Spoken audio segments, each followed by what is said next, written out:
नमस्कार। आज हम निक ट्रेंटन की किताब रीवायर योर एंग्शियस ब्रेन के कुछ बहुत ही दिलचस्प आइडियाज को समझने वाले हैं, ताकि एंग्जाइटी या चिंता को देखने का एक बिल्कुल नया नजरिया मिल सके। ठीक है, तो आज की चर्चा कुछ इस तरह आगे बढ़ेगी। सबसे पहले एक बहुत आम गलतफहमी को दूर करेंगे, फिर दिमाग के उन दो हिस्सों से मिलेंगे जो चिंता के लिए जिम्मेदार हैं, उनके लिए सही समाधान ढूंढेंगे, और आखिर में उस सोच को समझेंगे जो एक लंबे समय तक चलने वाला बदलाव ला सकती है। हम अक्सर सोचते हैं कि एंग्जाइटी बस एक ही तरह की भारी भरकम फीलिंग है, लेकिन सबसे अहम बात यह है कि यह दिमाग के दो बिल्कुल अलग सिस्टम से पैदा होती है। और यहीं से एक बहुत ज़रूरी सवाल उठता है, अगर इसके सोर्स अलग अलग हैं तो क्या इनसे निपटने का हमारा तरीका एक जैसा होना चाहिए? शायद नहीं। तो ये हैं वो दो खिलाड़ी। एक तरफ है अमिगडाला, जो बिजली की रफ्तार से काम करता है, और दूसरी तरफ है हमारा कॉर्टेक्स, जो धीरे धीरे सोचता है और कहानियां बुनता है। चलिए अब जरा आगे बढ़ते हैं और देखते हैं कि ये कैसे काम करता है।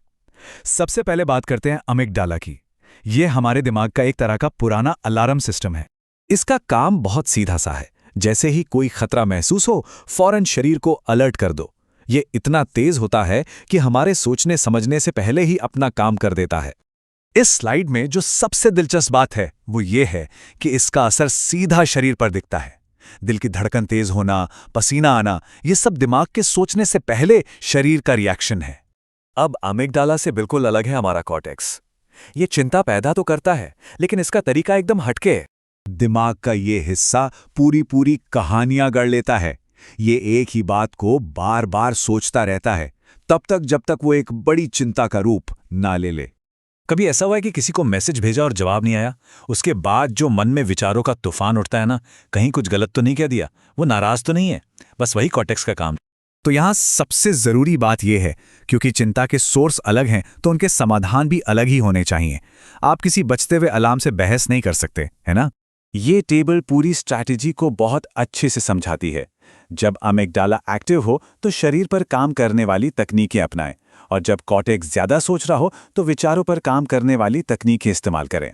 जैसे अमिगडाला के लिए बॉक्स ब्रीथिंग जैसी एक सिंपल टेक्निक हमारे नर्वस सिस्टम को सीधा सिग्नल भेजती है कि सब ठीक है, खतरा टल गया है।